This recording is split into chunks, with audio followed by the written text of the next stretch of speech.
Здравейте, банда! Това е 101 Comedy Club, подкаст сериозно. Аз съм Иван Кирков. Аз съм Ники Банков. Добре, сега. Значи, за тези от вас, които са най-редовните, най-яките фенове, знаят, Ники е един от първите комедианти в Comedy Club. За тези, които не го познават, той се занимава с сейлс на софтуер. Да. Нали така? Общо взето през на това е работата. Добре, обаче също така на мен лично ми е супер интересно, защото той е един от уфолозите в България. Ча да обясним какво означава и това. Ами с извънземни, с планетите, с галактики, с такива неща. Добре, на мен ми е супер интересно. Не теории, не такива неща, ами общо взето факти някакви, които знаем за цялата работа. Сега в момента хората се опитват да научат колкото се може повече за Марс. Илон Мъск, примерно, е маниачен в тази насока. Mm-hmm. Даже какво беше казал? Не, че колонизира... Той какво точно цели? Не да колонизира Марс, ами просто да разположи там някакви работи. Марс вече е колонизиран всъщност, защото е единствената планета, която е изцяло населена от роботи. Той си е колонизиран от раз, между другото. Хората не съзнат, но той е колонизиран. Вече там има модули. Има ли още работещи? Има няколко. Бигъл е умрял, но има още един последния, който не съм сигурен как се казва, той още работи. Така че тя си е колонизирана планета. Но това, което правят те, според мен е... Не според мен, това, което правят е... Той знае, че няма да постигне супер много като отиде там, защото условията за живот на Марс не е нещо, което да може лесно да се колонизира. Но да стигнеш до там, ще даде такъв тласък на науката и на разработването на неговите технологии, така че това вече е успех за него. Нали? Да стигне самият човек или машина пак да стигне? Независимо дали човек или машина, целият труд, целият ноу-хау, който ще бъде създаден да достигнеш до Марс, вече ще ти помогне да направиш много по-големи неща за напред. Но само да достигнеш до там, не има толкова голяма цел да поставят човек на Марс. Нали? Mm-hmm. Но технологията, която ще бъде разработена, нещата, които ще бъдат направени за да се достигне до там, това вече е наистина голям успех. То така и с войната, военните технологии, всичко, което се разработва покрай тях, те тласкат общо взето човечеството толкова хиляди години. Общо взето, да, най-съвременната история, това се вижда. Абсолютно. Да, щатите всичко военно, което разработват, и после по някакъв начин се интегрира. Дори интернет, мисля, че интернет е започнал, да. Но всъщност по-голямата част от технологиите, нали, започват военните ги разработват по някакъв начин. То нещо ти експериментираш, правиш нещо да видя, примерно сега този телефон как ще комуникира се и то нещо право, обаче нещо друго странично излезе, така хората вау. Това е много готино и то тръгва вече, нали? Ти не знаеш какво ще се получи. Така и с Марс, нали? Не знаеш там как ще се получат нещата, какво ще стане като отидеш. Те ще имат много проблеми. Решаването на тези проблеми, примерно, ще им даде много ноу-хау. Примерно Международната космическа станция, която постоянно се движи около Земята, тя постоянно имат проблеми там. Постоянно стават някакви неща. Те трябва да ги решават. И смисъл, те неща, решавайки тези проблеми, те научават много неща. Човек супер ненормално е. Те хора, които отиват там да живеят в тази станция, са... Това съм си го мисля. Това ми е мечтата, човек да отида там. 6 месеца, да. Добре, човек, не се ли страхуваше така, че ще стане нещо на тебе самия? Да, ще стане. То може да стане тук, обаче най-лошото ще умреш, нали? В крайна сметка ще умреш. Общо след да хванеш рак в последствие от това нещо. Човек, ти си видял Земята от космоса. Ти рак ще си фанеш тук. Още взето четах една статистика, че всички ние, които сме живи в момента, ще фанем рак. 90% от хората ще фанем рак, защото на така токсична среда живеем. Общо взето прочитам да го фана рак, защото съм бил в космоса, отколкото защото съм на Земята. Не знам, това е като някаква супер екстремна такава туристическа агенция. В смисъл такъв, че всички хора сега в момента са луднали по туризма, обаче не е така да отидеш, да я знам. Едно време туризъм беше да отидеш до Варна, да речем. Да, в някаква станция почивна с купони. Сега, след това стана да ходиш до Гърция, и до Турция и до Италия. Да. И сега в момента туризъм задължително трябва да отидеш, примерно, до Тайланд или до Южна Америка някъде или не знам си какво. И имам чувство, че скоро ще стане да ходиш така до космоса. Да. Те вече имаше го първия турист, беше ония Тито, който плати. Той между другото, този Тито мисля, че 2000-та година искаше да се качи на Международната космическа станция, американците го отрязаха. И той отиде при руснаците, плати им 100 милиона и те го качиха. Всъщност те го качиха за там, мисля, че за по-малко от 24 часа, но поне видял Земя. Въпреки това. Да, видял Земята от космоса. Аз мислих, че е само проект това с... Не, той се качва, това е бил частен и е бил one-off такова нещо, което... И колко е платил? 100 милиона на руснаците, да. 100 милиона. Защото всъщност те руснаците, това, което правят, техният модул де факто той е единственият, който отива до космическата станция и може да носи космонавти. Съюз, руския. Така че той излита от Казахстан и той постоянно, те по принцип там стоят по около 6 месеца, между 3 и 6 месеца стоят космонавтите, като модула винаги качват 3 космонавта, плюс провизии. Закача за тях плюс провизии, да. Те го изстрелват с ракета, той отива. То е много сложно, между другото, ако някой им е интересно да гледат, да напишат в интернет European Space Agency и те имат няколко видеа, примерно по 20 минутки, точно как става прекачването. Това са егати технологиите, егати ноу-хау. Защото той излита, космическата станция се движи около Земята, той отива в точно определена траектория, трябва да фане точно определени часове и вече почва бавно да отива до нея и се скача примерно в продължение на 1 час, такъв трябва да се закрепят. И е много интересно. И той им носи провизии. 3 космонавти плюс провизии и храна, взимат други 3 плюс шит, общо взето от космическата станция в Бокуци и качва, и той е бил един от тях и се е качил. Но това, което казваш, нали, как се издържа там, нали, освен, че трябва да са супер физически здрави хора, и психиката да им е много здрава. Ти в затвор, нали, стоиш обаче, ти си на Земята, ти там си в космоса, ти не виждаш нищо, ти трябва да си супер. Рекордно мисля, че над 500 дни има един американец, който издържа над 500 дни, над година стои там и той го прави за експеримент. Много интересно, защото той има брат-близнак. И целта е той, докато бъде там горе, като се върне на Земята, с брат му близнака да им правят изследвания и да видят как той се е променил. Защото то тотално ти променя костите, липсата на гравитация, сърце, кръвно и така нататък. И ти като нямаш, де факто те всички казват, едно от нещата, като се качат в космоса, това, което казват е, че ти фактически започваш да вдигаш много кръвно, защото в момента сърцето ти, понеже има гравитация, сърцето ти е пригодено да тласка кръв нагоре към главата, защото се бори с гравитацията. Там няма гравитация. И сърцето ти пак блъска кръв нагоре към главата и казва, че в началото чувството първите няколко седмици имаш чувство, че постоянно седно се стоиш с главата надолу, седно ти се изпълва всичко с кръв, докато сърцето се урегулира. Виждат, понеже там има разни наночастици, които минават през кожата, постоянно като си затвориш очите, виждат и светлини проблясъци, казват. Нали. Въобще много е тегаво, но в крайна сметка това са хора, които са психически, те са целият живот си го дали на нас и на космоса и го правят с удоволствие. Те знаят рисковете, но го правят в крайна сметка.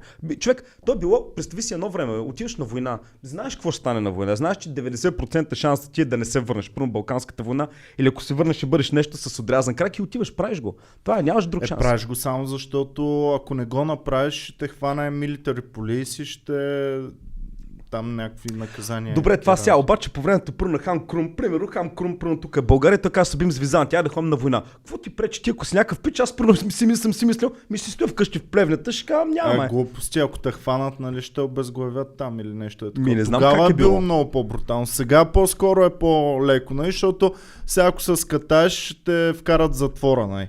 Едно време, ако скатаеш, директно... Худе, аз винаги съм си мислил, че тръгваме на война, ще кажа, че нещо ме боли корема, такъв ще паднеш, ще се направи на умряваш, те армията ще изчезне, няма такова. Да знам, човек, не знам какво са правили с по-слабите. Не знаеш самураите там, дето са си хвърляли бебетата отвън на студа, да видят кои са слабите и кои са силните, само силните да оцеляват. Чел съм и едно такова нещо и в Древна Гърция, му бебето го оставят една вечер вънка, ако на други ден е оцеляло, значи е достойно. На 300 не беше ли така на филма точно? Не съм го гледал. Знам, че... Аз между другото тук е важно да кажа, аз съм много странен тип, аз съм човек, който не обича да гледа филми и почти не гледа филми. А поне фантастични не гледаш? Само Arrival гледа ли? Не, гледал съм всичко свързано с космоса, първо като Gravity, Jupiter Ascending. Arrival не си ли още гледал? Още не съм го гледал, не. Кога излезна? Супер яко, излезе преди повече от една година. Преди година Arrival? Не съм го гледал. Те идват от космоса и... само дават съобщения там. Пак като Контакт, ако си гледал едно време с Джордж Контакт, Фестър. да. Това е някакво по-яко съвременно. Такова. Добре, значи го гледаме. Аз мисля, че съм изгледал всичко, но по принцип не съм. Аз е малко трудно ми е да гледам филми и единствено много рядко гледам, когато с някакви хора трябва да отидем на кино. Но сам никога почти няма да се сваля. И на мен последно време ми стана супер трудно вкъщи да гледам. На кино само мога и затова супер много искам да ходим на кино, обаче то почти никога няма време и няма какво. И най-се дразня, като имам време за кино, отивам на кино и само някакви тъпоти, човек. Смисъл, и филми гледаш по принцип? Аз гледам комедийки, гледам екшени, обичам на такива epic stories, някакви такива неща. готини фантастики, само да не е ужас и да не се е такива. Как не обичаш ужас, човек? Много мраза ужас. Що е? Ами като малък от Twin Peaks много се травмирах. От Twin Peaks, между другото, аз много бях голям фен на Twin Peaks. Всички не беше страх от Боб, нали? Да. Който е така, а той Боб, между другото, като го гледаш в днешно време, той не е странен пич, той е просто с дълго коса, един напълно така. Но така психария беше. Ме толкова много ме беше страх от Боб. Даже това съм го казвал в няколко подкаста. Беше ме страх от Боб толкова много и най-накрая вече като голям. Викам, дай да видя в интернет Movie Data, IMDb, да видя за Боб. Отварям Боб и той актьора, който е, той не е актьор въобще, той е бил оператор, който Дейвид Линч е казал, пич, ти ще бъдеш, нали? Той казва, аз не ставам. Не, ти ще бъдеш. И го е избрал, играл е ролята и малко след като са приключили снимки, е умрял от свръхдоза. Супер психаристко, да. Ама ти аз изгледах, аз съм гледал. И имал там mental shit някакъв супер много. Символичи, просто той беше наистина мега крипи. И аз между другото гледах тогава, като бях малък ги гледах първи и втори сезон, те бяха един след друг. След това, след около още 2 пъти гледах, нали, през годините, пак ги гледах, си ги свалях. И сега много чаках, нали, като дойде новия сезон. Ти гледа ли нещо от него? Не, изгледах първия епизод, почти до края, беше абсолютно толкова голяма боза, че просто няма на къде. И после отидах в коментарите, четах за следващите епизоди и те казаха, това е напълно загуба на време, абсолютно нищо общо с някакъв... Що бе, много хора са супер доволни от новия сезон. Може би трябва да изгледам втория. Не знам, аз не съм го гледал и нямам и намерение да го гледам. Ние преди малко, нали, си говорихме за сериали, час след като изгледах сериала Lost. Ми е много трудно да гледам други. Не съм гледал никакъв друг сериал, защото това е толкова загуба на време и нямам просто нервите. Нямам нервите. Да. Пичове, пишете вие дали гледате психари, защото ми е много интересно и защо гледате. Ако гледате психари, защо? Ти защо гледаш психари? И пишете, има ли някой друг, който не обича ужаси, защото Иван е първият, който срещна, дето не обича мъж, който не обича ужаси. Не знам, смисъла на ужасите ми го няма. В смисъл, ако е тъп ужас, няма ме хване страх. Ако ме хване страх, това е тъпо за мене. В смисъл, за какво ме в смисъл, добре ужас, забравяш, че е филм, нали? Да, малко е психарско, защото в един момент ти не знаеш, нали, никой не се кефи на мъченията на жертвата, обаче, нали, какво ще стане в момента? То може би е на подсъзнателно ниво, искаш всичко да бъде спасено, да приключи и това е някакъв такъв като рола, става... А ужасите са винаги с нещастен край, нали така? По-скоро, няма ужас с щастлив край. Накрая са женят. Най-кофти са оне, които знаеш, че е по истинска история, нали? И те са най-крипи, защото знаеш, че е по истинска, знаеш, че това е филм, обаче знаеш, че някъде било станало. Кое, например, Wolf Creek, мисля, че беше, той е за Австралия, където някакви бекпакъри отиват, някакъв тираджи уж ги спасява, опоява ги, отвлича ги, те се събуждат, им прави мъчения и само един от тях се спася, който гледа Wolf Creek да каже, нали? Имаше едно човека с брадвичката едно време, не знам да е си. Той беше някакъв такъв хичхайкър и ги хващаше и ги разфасоваше супер. Обаче, знаеш кое е най-якото сега сетих, кое е най-якото на филмите на ужасите? Пускаш го, първите 30 минути нищо не става и ти само стоиш, някакви хора си говорят, правят си пикник и ти стрепериш, нали? Защото знаеш нещо ще стане. Това е най-готиният момент. А представяш се така да не ти казват какъв е филма преди да почнеш да го гледаш? Не знаеш. Не знаеш. Може да е комедия, може да е порно. Може да е порно, може да е ужаси. Да.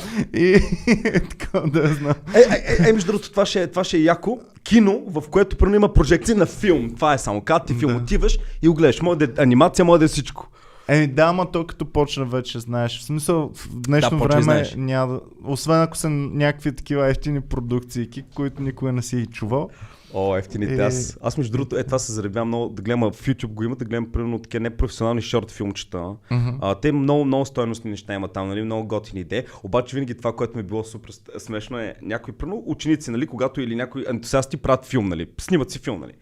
И примерно някой звъни по телефона и, нали, нормално, когато примерно някой човек му се например на тебе ти звъни телефона, някой трябва от друга страна ти каже нещо. Но пича му звъни телефона и той прави само вие сте заложници, идваме да ви спасим. Остави го да ти го каже човек. Затова по-хубаво, като правиш нещо, ако искаш да правиш, че ти звъни някой, накара някой наистина да ти звънне. Такова е става много реалистично. Правил ли си ги те работи? Аз съм го правил, като съм свалял гаджета. Това сега едно време Преди време сега исках да свалям една мадама. И бях чел в интернет някакви такива тактики как да накараме древно и някакъв пич беше написал, нали, докато си с нея на кафе, това съм го правил наистина и може би е подействало, защото тръгнахме с нея. Примерно това, което правиш е, аз казвам на една приятелка, викам, ще ти звънна веднъж. След като ти звънна, броиш точно 1 минута и ми се обаждаш настойчиво, докато ти затворя. И аз на тази моя приятелка и слагам снимка на някаква супер готина мадама. И съм примерно с момиче на кафе. И тайничко и кликвам на моята приятелка, отборям точно 1 минута и преди, примерно след 20 секунди казвам, аз ще отида до туалетната и го оставам телефона. Връщам се и она вика, някой те търси тук много настойчиво. Викам, кой? Не знам, виж си. Викам, после ще да виж. И аз гледам, една само ме заребя остра. Реално, заклява се, да. И това е. Да, и може би е на подсъзнателно ниво. Сега не знам дали мадамата ще се фане, нали, но по някакъв начин на психология, нали, тя ска, той е търсен от някакви яки мадами и това. Аз винаги съм се чудил как ти си един от хората, които винаги си хващаш някаква яка мацка, такова, която е над твоята лига.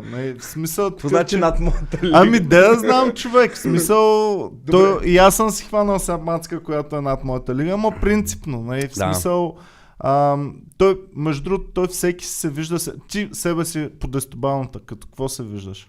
7. Всеки се вижда като 7 човек. Един път правихме с 4 човека тук, абсолютно всеки каза 7. Всеки се вижда като 7, абсолютно всеки. Обаче мъж ли му за жени? И момичета и момчета казаха 7. Петя Богданова беше и...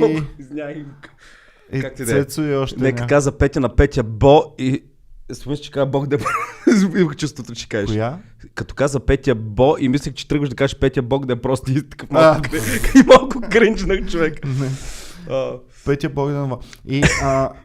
И ти си хващаш някакви мацки винаги, обаче с някакви такива трикове, така върви. И Филип е разправил за неговите трикове, които ползва. И той ползва постоянно някакви неща, как да ги заговориш, някакви такива. Аз никога не съм чел информация, какво да направиш, за да... Сега в днешно време е много по-коварно всичко. No. Защото с интернет, с толкова много информация, човек може да рови, да разбере всякакви тактики, по които може така да си хванеш мацка или някакви такива неща. Аз не мисля, че има тактика, защото мисля, че нещата в крайна сметка, ако ти си интересен, за едно момиче ти трябва да си интересен, трябва да си човек, който имаш себеуважение, да имаш така, да си уверен. И нещата общо взето, сега това всичко друго са трикове, нали, които се правят, нали? Но аз не мисля, че чак само с трикове може да си фанеш приятелка или тя пък да бъде нещо сериозно и да продължи с времето. Сега обаче исках само да, защото сетих, затова да казваш, дето ти звъня телефона. Един приятел ми разправя едно време, като мобилните телефони бяха още нови. И пича, никой не му звъни, защото то беше скъпо. И пича дал в вестника там в Стара Загора обява. Продавам 3 малки прасенца. Да, отжи сема. И вика цял ден звъни нон-стоп. Някой звъни нон-стоп. И дигай. Няма стане тази сделка. Ние направихме с друг, подписахме. Не знам с какво. И някакви такива тежки думи постоянно. И така пък... Да, яки времена бяха, между другото. Яки, аз, между другото, точно това. А мислиш ли, че в момента, защото това е много интересен, нали, то винаги излиза като спор. В момента ние живеем, да кажем, 2017 в момента, баси прозрението, нали, но в момента живеем в някакво време. Това, което хората са живели, първо нашите родители, първо 84-та и 5-та година, по-яко ли е било тогава да живее според тебе? Повече неочаквани неща е имало. В смисъл такъв, че по-малко информация е достигала до хората, което според мен е правило живота по-интересен. Защото сега сме толкова информирани. Примерно сега, ако почнем да си говорим нещо и не знаем отговора. Хоп и отваряме и го знаем. Не можем да спекулираме, не можем да гадаем, не можем да си измисляш, не можем да такова. Което прави разговора край, свършва разговора. Няма внесено от мен и внесено от тебе. Докато ако седнем така и да се чуем, колко ли души има в Ню Йорк, дали има така 500 хиляди. Да, или каква е народната музика в Северна Корея. Сега да мога пуснеш нещо да слушаш, нали, някаква музика. Да. Обаче ми е било по-интересно как въобще протичал един ден на човек примерно 70-та година, защото аз примерно сега ставам и гледам, цъкам във Фейсбук, гледам сега с кои приятели днеска се виждам, пишем някакви неща, какво става. Едно време, а даже ако говорим още малко по-назад, когато е нямало, нали, дори домашни телефони са били рядко, как хората си оговарят срещи, ми е било много интересно. Сега първо ти ставаш, искаш да се видиш с Гошо. Трябва да отидеш до тях. Ти си бил като нямаше телефони, бе, човек. Аз съм бил. В смисъл като нямаше GSM. Да. Как обаждаш се и си правите среща в 9 часа как на се гъбата, обаждаш? примерно. Как се обаждаш на някой? По стария телефон. Ама то може да не е вкъщи, майка му звъни. Като не е вкъщи, го духаш. В смисъл, тогава хората много бяха вкъщи, между другото.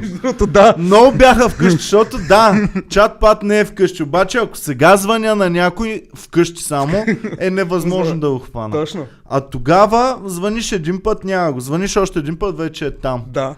И майката прави контрол, защото ако имаш дъщеря, първо ти я търси, това беше много гадно, защото търсиш някакво момиче и майката, ако не те харесва, тя ни казва, въобще си я търсил така. Тя, мама, търсиха ли, мам? Никой не те е търсил. Телефонен секретар имаше ли? Не, това вече беше лукс, това беше после. Ние имахме по едно време телефонен секретар и никой не искаше да остава. Аз няма говоря с капа. Добре, човек, нали искаш да се разберем? Звъни, кажи там нещо на секретаря, баси. Де знам, в смисъл за това, което каза, че едно време е било по-интересно. От друга страна си мисля, примерно, най-големия крал, най-големия цар там и всичко, колкото и да си голям, каквото и да става, ти нямаш какъв филм да гледаш. Какво правиш въобще? Как се ентертейнваш? Да, ще дойдат там някакви актьори, ще направят един театър, ама докато научат друго представление да ти направят, ще минат 3 седмици, да я знам. Ние сега цъкаме така телевизора, това не е интересно. Краля, най-големия крал, човек. Ако ще на Game of Thrones краля да си... Между другото, примерно, в Game of Thrones много тъпо, че те никога не се забавляват. Аз само да влежа, не съм гледал и една минута от Game of Thrones, така че нищо не знам. Добре, всяка епик история е такава. Никой не се забавлява, човек. Няма забавление. Няма така... Парти или царя ще гледа. В Шекспировите пиеси винаги има актьори, които отиват да ентертейнват царя, нещо да се случи. Обаче в тези епик историите, които гледаме, никога няма така само да се смеят, да си разправят лавчета, да така. Те вечно са някакви супер отровен живот и супер гадно. Ама съм си мислил как са се забавлявали тези хора. В смисъл, какво са правили? Или не знам, аз първо си мисля си първо човек, първо да кажем, от времето на Иван Асен, още преди турско, нали? Първо един българин, какво е правил? Тоест, освен на работата, дори няма свободен ден, където най-големият ентертеймент е да отидеш на църква в неделя. Това ти е било според мен най-големият ентертеймент. Да, може би църквата била ентертеймент. Защото... Какво правиш там? Стоиш някакъв поп типе, обаче те са нямали нищо, човек. Ако един човек, ако го вземеш от това време, той е бил толкова ограничен, защото реално хората, някакъв пръвно роден в град, пръвно да кажем като Айтос или Казанлък, той никога, повечето хора не са излизали никога от този град. Те са чували пръвно за Търново. Да бе, прабаба ми от селото си бе излизала сигурно 20 пъти, така. В смисъл...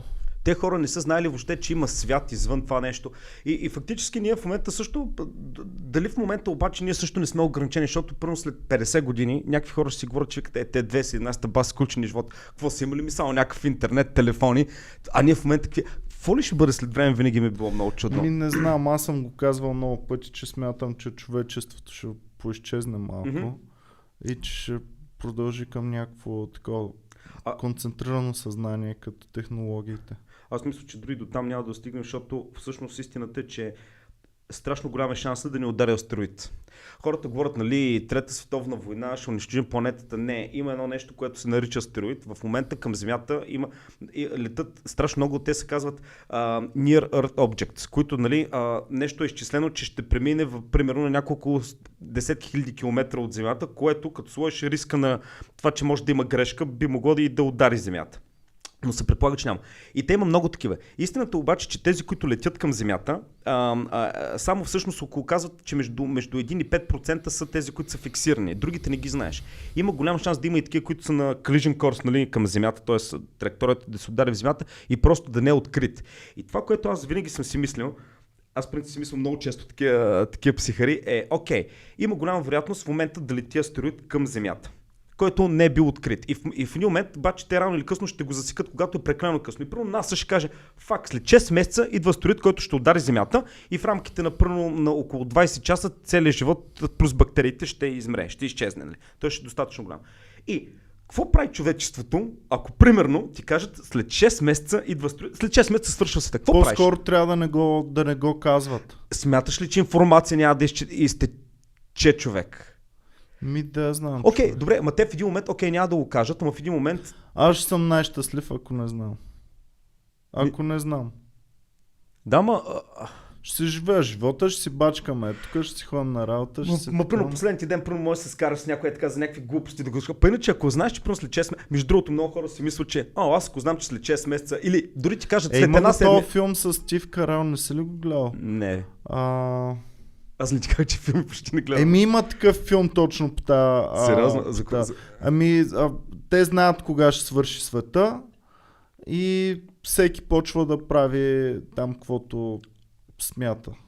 Аз ако примерно сега кажат, света свършва след 1 месец или след една седмица, ще настъпи анархия. Защото никой в момента няма да тръгне да ходи на работа. Всеки първо ще иска да се напие, да се напуше. Нищо няма функционира. Нищо, то ще спре електричеството, хората няма да отидат темпо. Гледай този филм, ще ти хареса сигурно. Той е точно по това. Яко, как ска? С Стив Карел, ще го намеря, добре. Това, и Кара Найтли. Добре, тя ма кефи. Супер. Найтли. Добре, астероидите са само едно. Аз съм си мислил, примерно, някакво слънчево изригване много мощно. Също по същия начин. Чак толкова мощно не може да е, защото то постоянно си има, но едно много мощно слънчево изригване може да прецака мрежите, нали, електромрежите на Земята. Това беше станало в Квебек, мисля, че 91 или 96 година.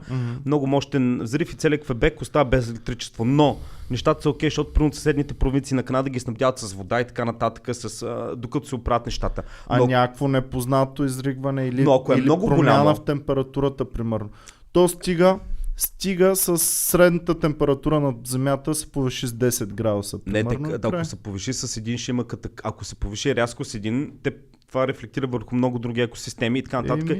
Но по-интересно е другото, ако има по-голямо слънчево изригване, което е по-голямо от това, което е било 91 в Квебек, което, да кажем, за 24 часа или за 48 часа, аз съм си го мисля, ако за 48 часа спре електричеството на Земята, Земята се връща няколко стотин века назад. Защото? Представи си какво става. Изведнъж спира тока на цялата Земя. Изведнъж първо това, да кажем, става към 8 часа вечерта.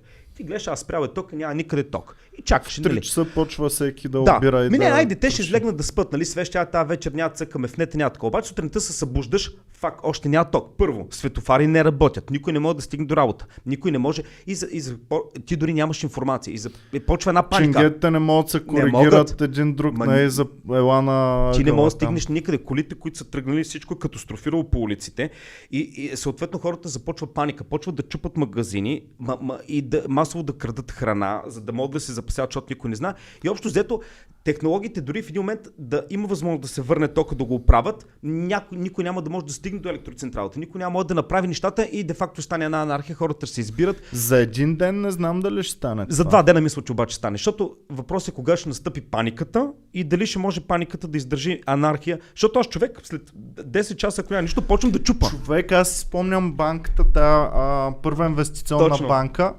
което не е било истина, само се пуснаха слух. И направиха там опашки. Те бяха казали, че са пуснали 5000 SMS или колко? Не знам колко. Да речем 5000 SMS са пуснали. И снимки в интернет, нали, вижте хора опашки да стеглят парите. Да. И оттам нататък се задвижи една масова паника, която от няма нищо, изведнъж всичките банки на първа инвестиционна банка с мега опашките. И вече оттам нататък пък тази банка, дори да е най-добрата банка на света, тя има възможност да не успее да го издържи това нещо. В смисъл такъв, че... Никоя банка няма ликвидността, която всъщност отговаря на всичките пари, които са вложени в нея. И ето как един слух можеше да я затрие тази банка. И даже беше супер очудващо, че успя банката да го устои това нещо. Те си имат трикове, примерно остават едно гише само да работи, така че да не може масово да стане и горе-долу хората ще ги таковат. Но за мен трябва да има закон против такива неща. Масово не мога да ходиш да теглиш, защото заради някакъв примерно една банка фалира и то ти фалира и държавата, то е като къска. И то така е стоковата борса, така са много неща. В смисъл войни започват и слух. Ама това е нещо, което хората го виждат много ясно и е много просто. Докато стоковата борса е малко по-сложно, защото с тия кредитите там, които бяха 2008, хората не могат да разберат как един пакет с кредити може да бъде пакетиран в друг пакет с по-големи кредити, може да бъде продаден на друг човек да го събира и т.н. Малко са по-сложно. Докато това е много ясно как само един слух може да направи нещата. Както и аз съм убеден, че ако примерно за тебе се пускат някакви слухове, примерно с гаджето ти, че да речем Брад Пит и Анджелина Джоли, ако почнат да се пускат някакви слухове, тези слухове могат по някакъв начин, дори да не са били верни, в последствие самия слух да те наведе на тая мисъл. Да. Най-малкото, ако с гаджето ще те скарват, този слух почва да те кара да се замислиш, добре, сега ако наистина се разделим пък. И вече тази мисъл, като почне да те такова. И да. Тъй, че слуховете са нещо много интересно и нещо, което супер странно може да повлияе така. И те са били използвани преди много. Сега обаче технологиите стават много, защото преди време една банка трудно ще пуснеш SMS или ще накараш хората. Сега в момента пускаш SMS и пускаш снимки във Facebook и хората виждат, фак, нали, банката има опашки, нали, ще фалира. Едно време много трудно било да стане, нали, масово. Ама в борсата са пускали слухове, нали, в смисъл, кой ще купува си коя компания, всички почват да я купуват, акциите се вдигат, другите мислят, че слуха е верен. И цак и в някакъв момент... Това е много, аз съм си го мислил, дали всъщност слуха не е по-верното нещо, отколкото самото нещо. Слушай сега, защото слуха и истината е нещо, което е неразривно свързано. Защото кажи ми нещо, някакъв факт или нещо, което знаем, което всъщност слуха, да знаем, че е точно така. Абсолютно нищо, което... Първо, в момента Анджелина Джоли има някакъв слух. Той винаги е нещо верно, защото ти никога не можеш да знаеш какъв е точно факта. Всичко, което ние знаем, са някакви слухове. Примерно, Цветан Василев, престъпник ли е? Не ли е? Това са ти знаеш само слухове. Нищо не е факт, нищо не може да го знаеш с точност. Общо взето, всичко, което ние знаем е някакъв слух, хиляди слухове. Но ти нищо не знаеш точно. Примерно има някаква битка някъде, някой е победил, примерно.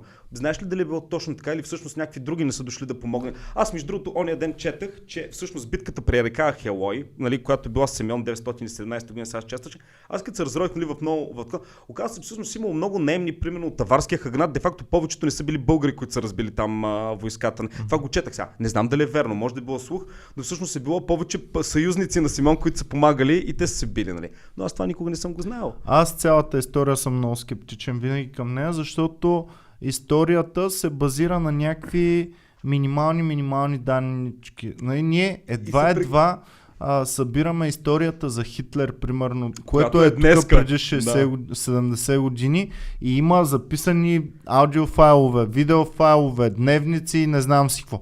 А история, която се е развивала преди 2 завоевания на България, защото България била от Симеона била завзета от византийците и след това от османците, които са ни горили всичките книги, унищожавали са ни всичко. Много е трудно да я възстановиш. Примерно китайците им е много трудно да възстановят историята назад, защото е имало много горенета на история и променяне. И всичко общо взето, не е само българската, цялата световна история е супер трудна за възстановяване, защото всеки, който е имал някакво влияние над някаква местност, общо взето я е пренаписвал и я е променял. И един вид църквите са нещо като пазители на историята. Обаче пък те я пишат винаги такова богоугодно. Нали? И в смисъл не е цар Симеон и българите разбили войските, ами Господ е слязал с Божия меч, нали, помогнал е да погромят не знам си, неверниците или някакви такива работи. И което е винаги супер не точно. Няма точни данни. И всеки си интерпретира, взима си едно нещо, което му е угодно на него и си го интерпретира него. Аз примерно от форумите в YouTube беше пак някаква история и някакъв румънец казва за българо-влашкото царство. Аз казвам, какво е това българо-влашко царство? И някакъв българин почва да спори с него. И румънецът му казва, ние учим, че всъщност това, което ние учим по времето на Хан Крум и така нататък, ако си гледал карта, нали, цяла Румъния всъщност е такова. Всъщност това, което ние учим, че било българско ханство, в Румъния го учат, че било българо-влашко. И аз наистина се зарових и наистина то се било така българо-влашко, защото тогава по-голямата част са били всъщност даките като население там, така че по-скоро това не е било българско, но е влашко царство, в което сме били едно. Но ние не го учим, ние си казваме, нали, българско да си изглежда. Те си го учат. Кой знае турците как го учат, примерно историята. Тук ето тази българската територия, тя се е била 500 години. Аз ще кажа как го учат. Те го учат. Те са били част от тези земи са били част от нашата империя. По същия начин, давам ти пример. Хан Крум е дошъл някъде, той е владял земите над Стара планина. И изведнъж гледаш на картата, той разширява, как е казано в нашата история, разширяваме земите на България до Бяло море. Но това как е станало? Той е дошъл и казал, здравейте, искате ли станете към България? Аз ще бъда много честен, много добър. Тук няма коля никой. Много ясно. Всичко това е супер ясно. И когато колим ние, това е добро. Когато друг ни коли нас, това е лошо. Нали? Това е окей. Обаче, просто всички данни са... И как става с историята, почват да стават някакви битки епични, че се гордееш от тези разгроми, гордеем се от това. А всъщност, какво е една битка? Едни 18 годишни келеши ги праща някакъв дядка да секат главите на други 18 годишни келеши. Общо взето това е и царете са някакви дядки обикновено, които пращат младите момчета на смърт. Така. За някаква земя, която след известно време вече няма може да я контролираш, другия ще дойдеш в есколи и нон-стоп планета напред. И това продължава до днес под друга форма. Общо взето е същото. Слава богу, днешно време се обединяват по-големи, примерно както е Европа. Европа се обединила и вече няма тук войни при нас. Иначе до преди 60 години тук и при нас се водили тези войни. За нас сега е далечно, само в Африка, в Азия, в Middle East, само там се водят такива неща. А пък до преди 70 години тук са се избивали. Те французите, англичаните вечно са се избивали, германците вечно са избивали всички. Аз не знам, това присъщо ли е явно на човека да е толкова воинствени? Каква е натурата на човека всъщност? Явно сме... Аз мисля, че хората не са... Защото аз мисля, че даже ние сме експеримент на извънземни, но ние сме хората, не сме от тази планета. Ние сме просто един лош експеримент, защото всяко едно друго живо същество на тази земя установява някакво равновесие с околната среда.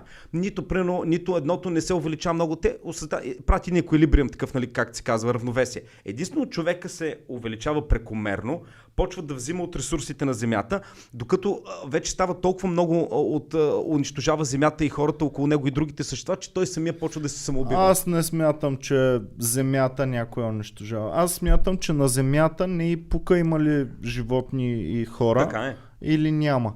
Земята си е същата като Марс. На Марс не му пука, че няма жива природа в момента. Все му е та. И тъй, че на нас по-скоро би трябвало да ни пука като част от тази жива природа, защото ние сме част от живата природа. Колкото и хората да се самозалъгват, така и се отделят от тая природа, ние сме част от нея и създавайки машини и компютри, те са част от природата. Компютъра е част от природата, защото сме го създали ние, а ние сме част от природата, т.е. го е създала природата. Обаче хората си мислят, че сме нещо по-различно. Много пъти съм го казвал и това. Аз в Синеморец гледах така един мравуняк много голям и така, да знам, сигурно 20-30 метра нататък и мравките си проправят път. Отиват, вземат нещо и се връщат наобратно, ама огромна орда от мравки. Да. И седиш така и си кажеш, добре човек, колко са тъпи, какъв е смисъла, къде ходят там. Какво искат? И следващия момент си мисли, само ако отдалечиш така от магистралата камерата и гледаш от много високо. Колко е една мравка спрямо един човек? Да знам. Примерно... Към милион може да е 1 милион пъти. Значи 1 милион пъти да дръпнеш камерата нагоре, колите да ги виждаш такива. Нашите магистрали. И и ще виждаш само едни колички как отиват до там, безцелно. И мъкнат някакви багажи, някакви работи и се връщат наобратно. Това е интересно, да се бях замислил. И е така, няма да ги чуваш, ще си кажеш, гледай ги, нямат цел, нямат такова, защото не ги чуваш какво си говорят, какво си такова. И точно става като мравуняка, разбираш ли? Точно, абсолютно по същия начин. Аз си мисля в някакъв момент дали не е възможно тези мравки и тези малки същества да си имат някаква комуникация, която ние просто не я разбираме. Да, те си имат със сигурност, обаче има една тънка разлика. Аз също поне съм наблюдал, това е мое мнение, нали, наблюдал съм мравуняка и съм гледал, нали, как мравката отива прави нещо. Никоя мравка, в един момент не съм видял една мравка, която да каже, те всички, аз тук има 200 000 мравки, аз пръвна, че бича и ляк, пръвна няма правя нищо и си почивам. Има някъде извън колоната. Според мен тя се опитва нещо да прави. Доколкото човека се опита да се скатае. Мравката винаги отива или не знам, може би и те да се опитват да се скатаят. Знам, че има някакви битки там при тях, знам, че има такива неща се случват. Тъй, че може би при тях някакви се случват. То много интересно. Има една така теория, нали, за извънземния живот, ако има извънземни, нали, те колко ще бъдат по-развити от нас. И истината е, че между шимпанзето и човека ДНК-то разликата ни казват, че е по-малко от 1% разликата между шимпанзето, а ние сме като органи и като структура сме почти еднакви. Нали. Ако му махнеш нали, окосмяването на шимпанзето, ние сме много близки. И това тук говорим за разлика. Обаче виж колко сме по-различни. Ние какво сме направили? Шимпанзето общо взето не еволюира. То си стои на дървото, яде си банана, чопли се и това е. И виж само 1%, по-малко от процент, колко неща променя. Представи си ни извънземни, които може би ще са, деца вика, 5% по-различни от нас, ДНК-то да им е по-различно, те вече какви неща могат да направят. Съвсем друго мислене. Първо ние неща, дето трябва да ги научаваме, примерно за математика, за гравитация, те може би се раждат вече с това усещане за тези неща. Аз много съм си мислил, че хората живеят с разбирането, че ние можем да разберем всичко, което се случва. Нали? Просто не сме стигнали до там. Можем всичко да постигнем и всичко да така. Аз смятам, че не можем. Аз смятам, че един човек е способен на по-малко неща да постигне, отколкото една звезда, да речем. Защото звездата има много по-голямо количество енергия, много по-голяма маса, много по-големи живот от един човек и т.н. Тъй, че човека се сравнява така само с други хора, сравнява се с по-нисшите животни от него и с не знам си какво. Но човека не се сравнява себе си с планети, с звезди, с галактики, пред които е толкова безсилен. И Слънцето, каквото си реши, може да направи с нас. Ако реши да избухне, да стане супернова, ние сме заличени няма да разберем въобще. Че нещо такова става. Въпросът е Слънцето дали може да го реши или то просто следва един курс. Доколкото аз само да реша тази бира да излея, може да изпия, нали? И въпросът е какво са решенията. Дали твоите решения не са предопределени, дали твоя мозък не е една химична структура, която няма как да функционира по друг начин, освен това, който ще... Защото всъщност всяко едно решение е базата на някакви неща, които стават в мозъка, които са резултат от някакви атоми, които се движат, се блъскат. Тоест, от една страна може всичко да е предопределено как стане. Може, това, че този телефон сега го прави така, е било предопределено да стане. Да. И вземи решение, избери един пръст, избираш този. Добре, така било всичко. Но никога не може... Не, сменям си решението. Добре, било е предопределено да смениш решението. Защото винаги ти винаги можеш да избереш само един избор. Никога не може паралелно да видиш какво ще стане, ако са две неща. Винаги избираш едно нещо. Така че ти всъщност не знам дали имаш избор. Това е ефекта на пеперудата, примерно. Нали? То е, че пеперуда, помахвайки с криле, може да предизвика ураган в другия край на света, като се насложат частиците, като се и т.н. Добре, обаче представи си тази действие и реакция и резултат. Няма машина, няма човек, няма нищо, което може да изчисли. Да знае точно съотношението на всички атоми около пеперудата и на всички атоми на целия свят и, да кажа, на всички гравитации от целия космос и на всичко такова и да ги вземе тях предвид и да предопредели, че ще се случи ураган след 3 месеца, примерно. След някои хора...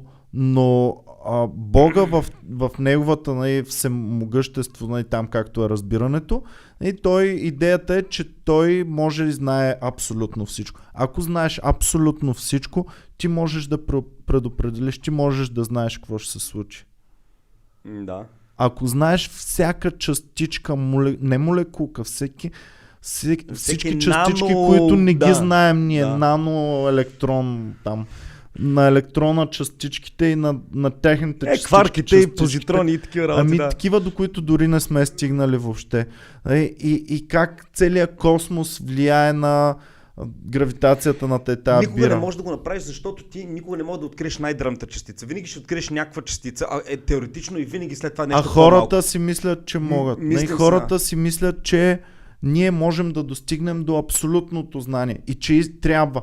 Защо? Какво ще ми донесе на мене абсолютното знание? Тя мравката също си мисли, че знае абсолютно. Тя знае къде е царицата, знае къде е храната и тя си мисли, аз знам всичко. Повече не би трябва. Нали? Ние по същия начин, знанието, от какво имаме нужда, ние базираме абсолютното знание на това дали ще отговорим на въпросите, които ни вълнуват. Да, но ние не знаем всички въпроси.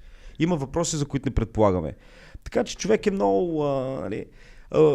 но нещата са предопределени. Примерно майка ми и баща ми са се запознали, било е в Стара Загора, баща ми се запозна с майка ми, защото изпуска влака, на който трябва да се качи, защото някакъв приятел пили бира, той му казал, айде още една бира и той вика, айде още една и тръгва да гони влака, ма изпуска, нали? И на следващия вече се запозна с майка ми. Макония пич беше казал, пихме вече една бира, айде такова, нали? Нямаше да се запознаят. Или пък дали ще се запознаят другаде?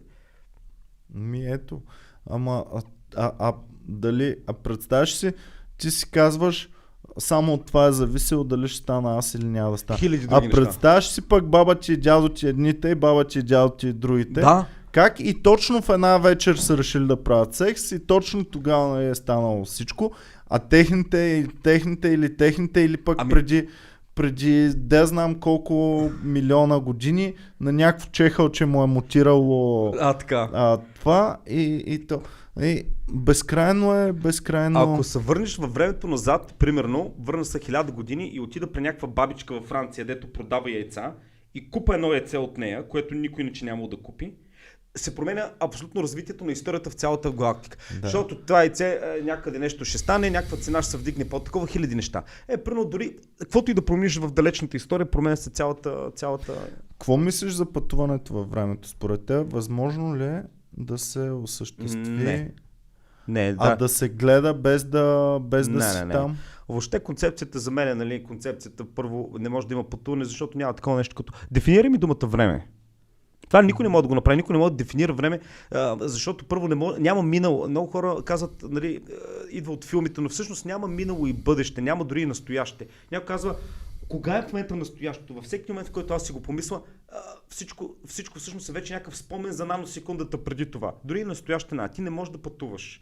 Това е едно, тъй като ние, ако имаме, да кажем, 3 измерения, обаче ако махнем едното, останат 2, остава само едното ти измерение е една точка. В тази точка ти можеш ли да пътуваш? Не можеш да пътуваш. Но е интересно, примерно, да наблюдаваш миналото. Защото, да речем, ние в момента наблюдаваме звезди, които виждаме хиляди години, милиони. И, примерно, ако хората се умеят да правят някаква телепортация там или да знам какво и да си много по-бърз от скоростта на светлината, можеш да минеш на такова разстояние, на което Земята... Да гледаш първо светлината, която идва да е била преди 1000 години, да гледаш какво става. Да гледаш преди 1000 години. Съответно няма да имаш телескопа, с който да ги видиш на нещата. Да, истината е, че дори в момента ние не гледаме, когато гледаме звездите, ние ги виждаме звездите от миналото. Не виждаш. Ти виждаш просто в момента едни фотони в момента. И те фотони ти изчисляваш, примерно, че те са просто тръгнали преди 1000 години оттам. Но фотона, примерно Слънцето, който виждаме в момента, фотона в Слънцето, знаеш, че вътре казват, че средно фотона преди да излезне, той вътре, защото фотона се става при ядрени реакции, се отделят фотони от атомите. Около между 50-60 милиона години казват, че средният фотон вътре се блъска в Слънцето вътре, преди да излезе. Тоест ти виждаш един фотон, който е пак на 50-60 милиона години и той се блъска вътре в момента, в който напусне Слънцето, след 8 минути той бам, удря се тук, бирата и попада в моята ретина и до там изчезва. Нали?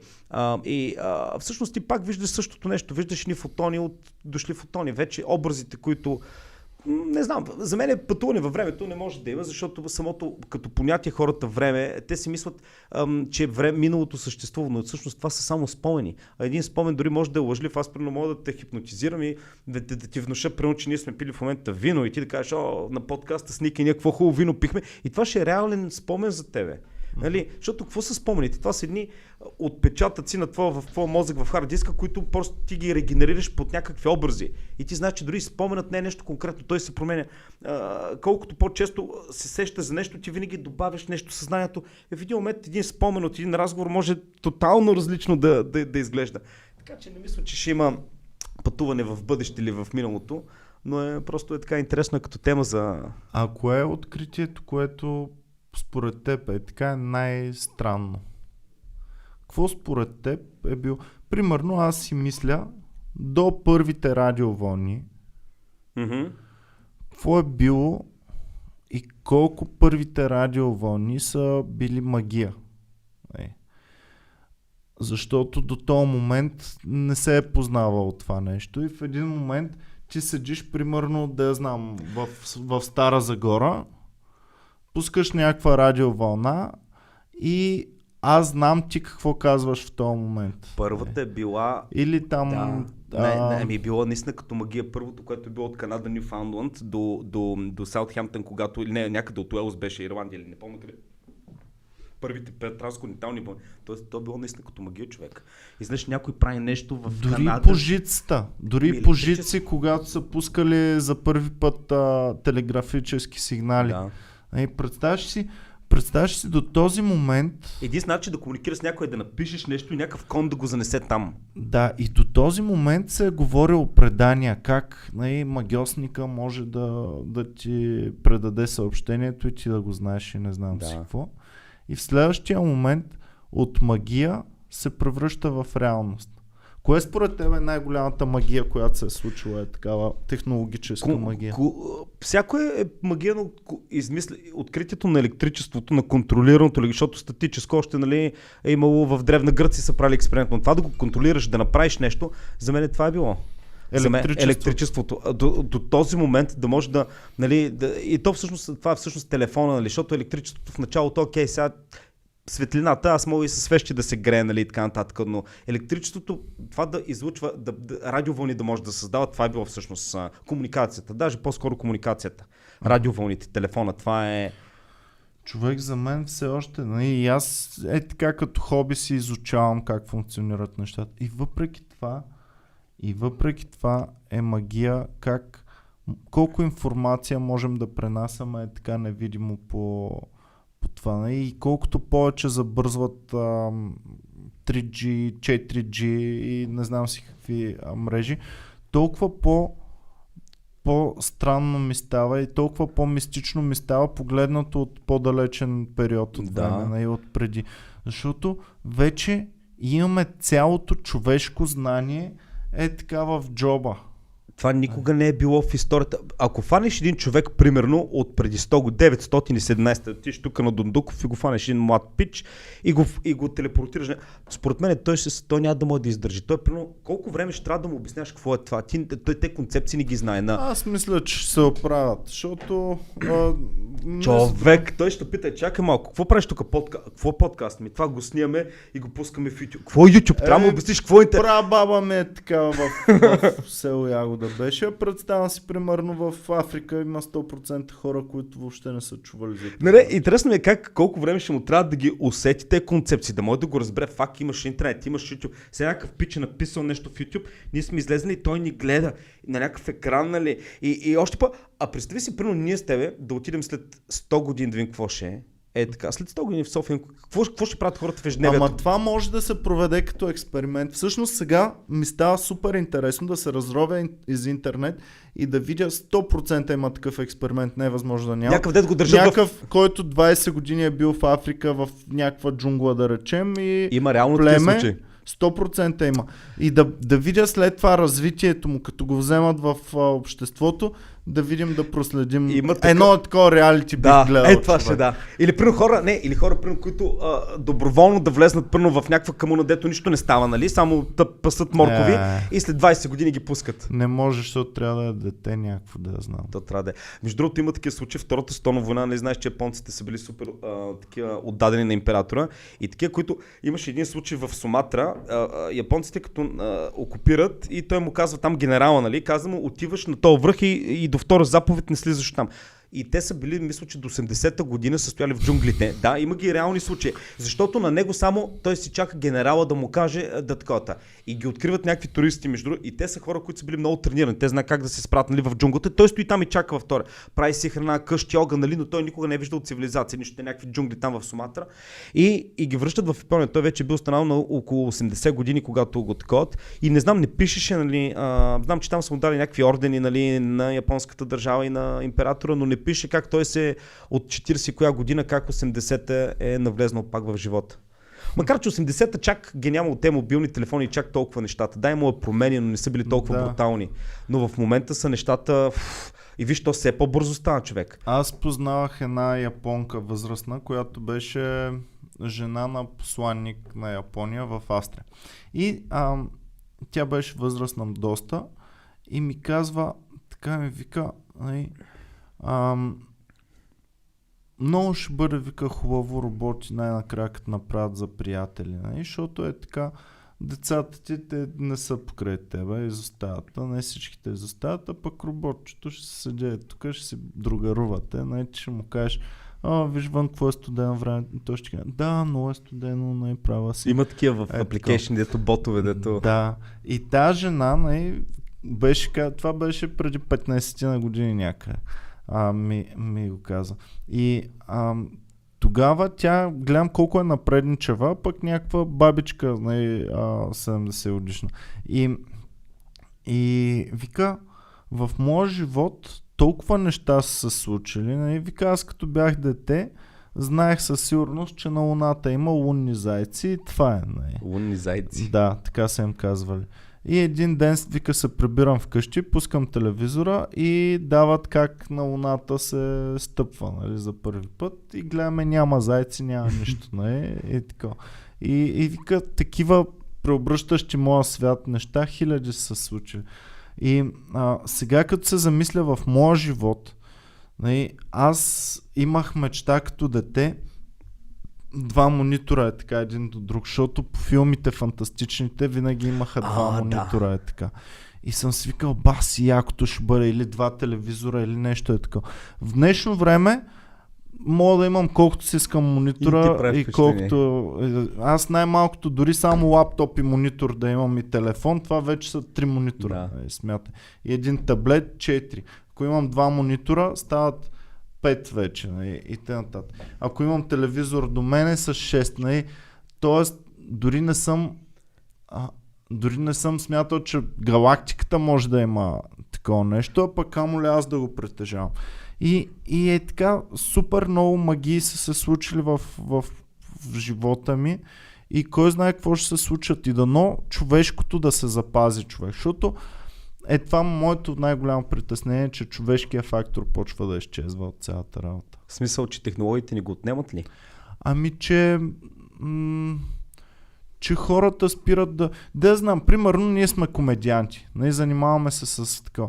Представяш си, когато скриптове започнат да пишат по-яки смешки, отколкото комедиантите. Представя си.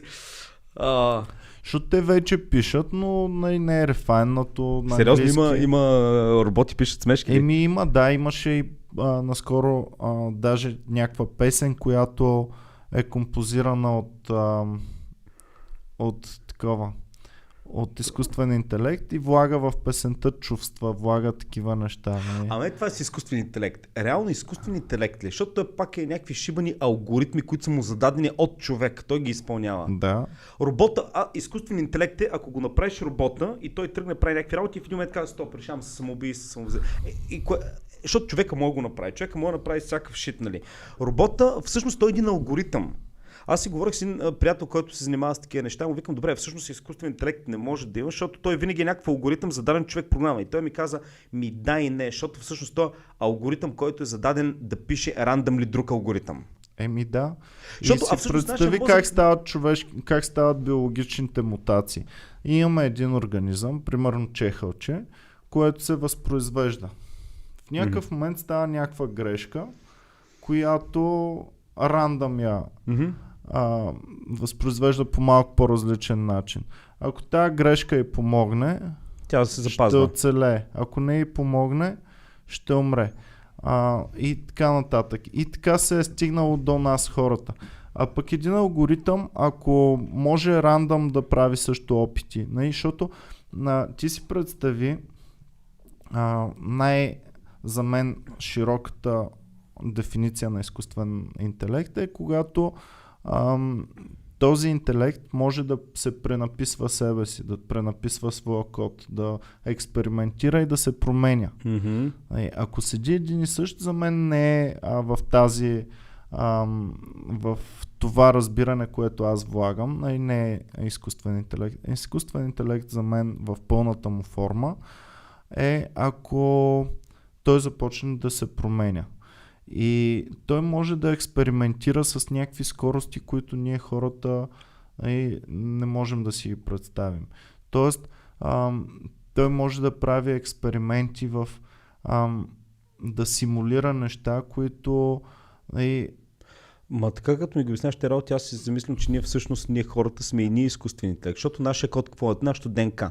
Ние може да си го пренаписваме. Вече почва да се манипулира ДНК-то. Ние можем тотално ново за ДНК да си направим. За първи път ставаме интелект. До сега сме били само алгоритъм. А сега ставаме де-факто интелект, защото в момента, всъщност това, което каза, никога не се бях замислил, но в момента, в който започнеш сам да си пренаписваш кода, ти ставаш нещо съвсем различно. А ние сега точно това правим. Ние сме в момента на прага. Сега частично ДНК-то го манипулираме. Сега като почнат да се чипосват хората, защото това според мен е доста близо. Правилно ли според тебе? Виж сега, значи вече машините са много по-умни от нас, но не може да се направи такъв код, който да ги направи всичко едновременно да правят. То до това ще се стигне според мен. Единственият начин да се запазят хората сред тези свръхинтелигентни машини, ако започнем да се чипосваме и да ставаме свръхинтелигентни машини, и да сме машини, които имат душа на един вид. Тоест това, което се чувстваш, че си ти, да ти е някакъв вид душа. Обаче аз си мисля, че ако съм свръхинтелигентен, няма да намеря смисъл в Вселената, особено ако тя е обречена. Представи си, ако Вселената е обречена. Нали има тази теория за големия взрив? Слънцето ще погълне земята. Дори след това. Има това за големия взрив, който разширява Вселената и че в някакъв момент тя ще започне да се свива обратно. Да. Аз много пъти съм сънувал примерно как Вселената се свива и ние изчезваме. Много е такова.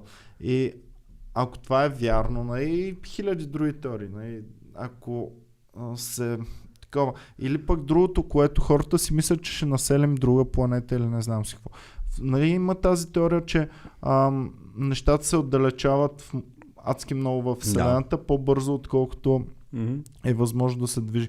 Ние си мислим да се движим с скоростта на светлината. Ако това не е възможно. Плюс това аз не вярвам, че биологични единици могат да се движат с скоростта на светлината. Дори да се движим с скоростта на светлината, в крайна сметка ще ни трябва 20-30 хиляди години да достигнем до някакви... Първо ще ни трябва 50 хиляди години да достигнем до средата на Млечния път. Освен ако той не се движи в обратна посока, още повече да се раздалечава за по-бързо от скоростта на светлината. Защото това е една от теориите, че че ние се отдалечаваме от те най-близките звезди супер бързо. Но ако ти се движиш, ти си прав, ако биологичен индивид се движи с скоростта на светлината, ти не можеш да направиш няколко стотин милиона километра, защото малки частици, примерно малки астероидчета, големи колкото върха на игла, те ще пробият, те ще унищожат, ако се движи с скоростта на светлината. А може и светлината да те пробива. Не знаем какво ще стане, ако се сблъскваш с светлина, с скоростта на светлината. Макар че не знам, чел ли си онези, когато измислим първия влак, нали, ще го пускат. И хората тогава са се преценяли, защото са казвали, човешко същество не може да издържи на скорост 100 км. Нали си го такова? Да. И не са. Имало е скиори с скорост 100 км. Да, ма тогава са казвали, че един човек не може да издържи така скорост човешкото тяло, че там даже имаше случаи, че на жените може, както и да е, нали, но ще станат много големи проблеми, но в крайна сметка си стана, нали. Да. Или пък за свръхзвуковете, самолет, хората си и такова. Те, между другото, много неща, едно време било много интересно, че много неща, когато ще има нещо ново откритие, хората тотално, винаги ми било много интересно. Примерно, не помня за кое беше. Беше за телевизията.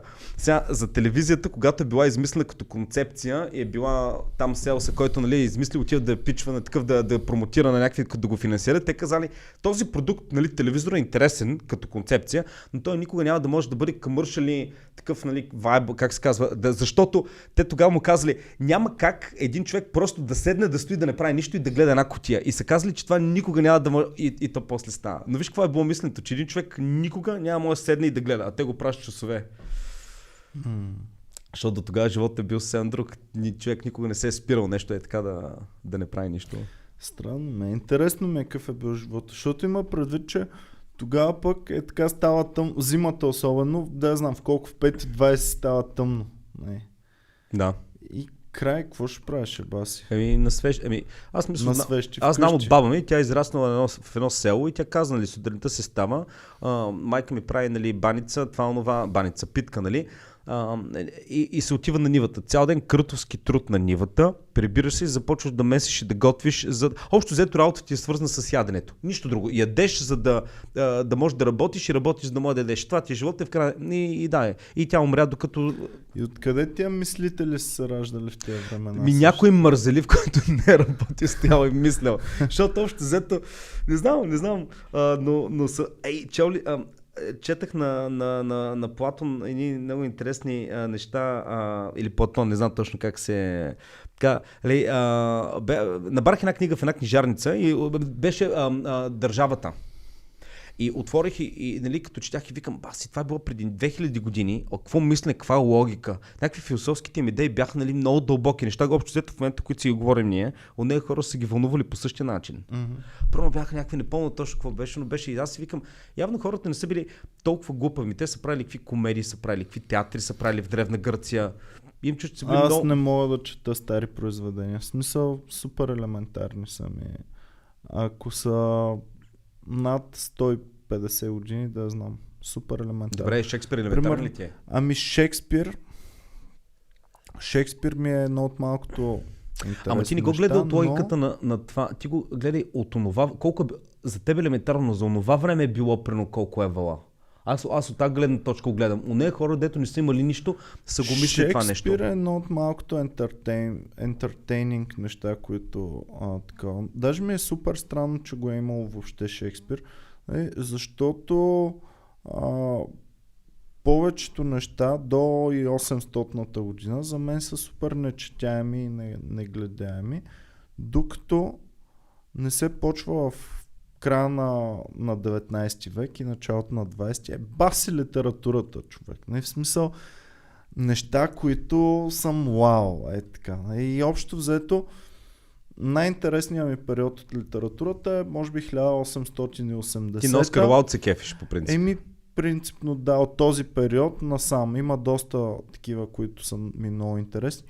До 1980-та, може би, или 70-та има баси литературата. След това пак аз не мога да бондна толкова много и не може да ме хване толкова много с от 80-те години на 20 век до сега, нали, нещата, които че съвремени, най-съвремени автори нещо четеш ли? Чел ли? Аз не съм чел и не ми е... Също не мога да намеря нещо, което да... Харпър Ли, примерно, е от по-новите. Токила Мокенбърг ли? Да. които ме кефят.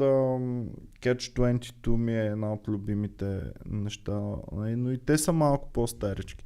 Така, последните 20-25 години, да знам. И си мисля как тези Омировите, примерно, творби въобще не ме забавляват. Да, защото наистина като го четеш, някакви се бият, той го раниха, а ти нападо дойде, помогна му, той се изправи и го доуби.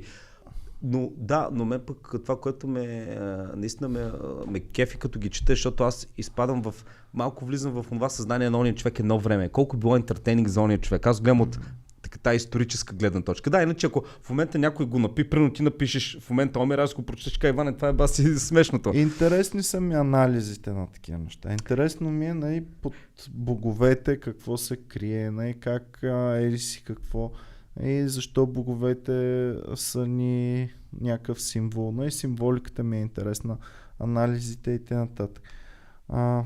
Това е било интересно при тях, че за разлика от други религии, където Бог е нещо, което там те наказва, те са взаимодействали с хората и не са били нито добри, нито лоши, просто са били други. И аз това си мисля, много хора, като се говори в християнството и в исляма, особено, че Бог е най-добър, Jesus loves you, Аллах, всякакви работи, той е най-добрия. Откъде знам, че ако има Бог, всъщност той не е лош? Първо създал ни, но той не е гаден, защото представи си го от тази гледна точка. Ние първо в някаква лаборатория създаваме някакви мишки, изкуствено ги създаваме, плодиме ги и ние контролираме колко да бъдат. И създаваме първо 100 000 мишки и ги използваме за някакви гадни експерименти. Да, ние сме техния Бог. Ние ги създаваме, ако решим, ще ги има, ако решим, няма да ги има. Ние ги храним, ние ги убиваме, но ние сме и лоши за тях. Откъде знаем, че ние също не сме експеримент на нещо по-висше от нас, което ние не разбираме и не виждаме и то не е гадно? Говорихме с Пресли за евентуална симулирана реалност, от която ние сме част, така. И някакви най-различни такива теории, които са супер възможни. В смисъл, едно от най-яките неща, които съм чувал, беше точно, че ние през цялото време се стремим да симулираме реалност. Създаването на книга е симулирана реалност. Разказването на история, създаването на митология, това е симулирана реалност. Това комедията, и всичко филмите, всичко е симулирана реалност. Wow. Компютърните игри са симулирана реалност. Разговор, който водим е симулиран. Да, всичко е някаква симулирана и винаги се стремим към това. И всъщност, ако единственият начин да не сме симулирана реалност е ние да сме първите в бета версията на живота на един вид.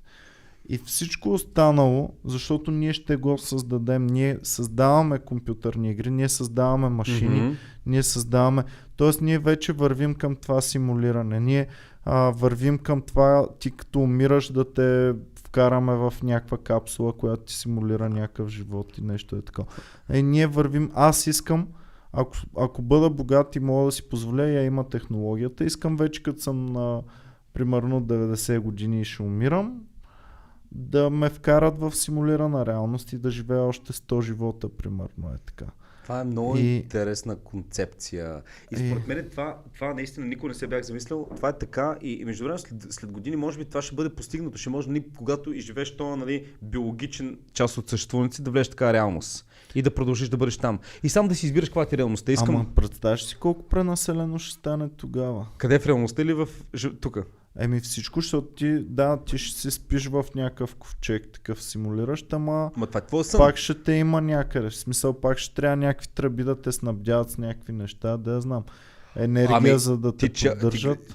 Гледал ли си в момента за крилбанките, които правят? В смисъл, където крилбанката, то даже имаше по Discovery такова нещо. Значи човек в момента го замързяват, слагат му някаква течност там в кръвта, така че при замързяването замързявате и стоиш примерно 20, 30, 50 години с идеята Когато технологиите тук напрегнат, достатъчно, че да могат да те размразат и да те върнат към живота. Това го имаше още много отдавна като идеи. Като идеи във филми, да, но вече казват, че ще започне да се прави.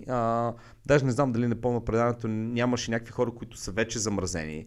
И не знам с каква цел го правиш. Примерно сега в момента те замразяват и ще бъдеш отмразен в принос след 200 години. Аз мисъл, нали, гледам един човек, който преди 200 години го вкара, аз как ще издържа там? Може да въобще да не ми хареса. Да, знам. Това ще бъде тежко, нали? В смисъл, защото ще си толкова out of date, в смисъл, да. По-скоро, нали ти казвам, по-скоро да живееш още стотина живота след това. Да. Които са базирани примерно на реалността ти или нещо е такова. Това би било готина алтернатива на смъртта, според мене.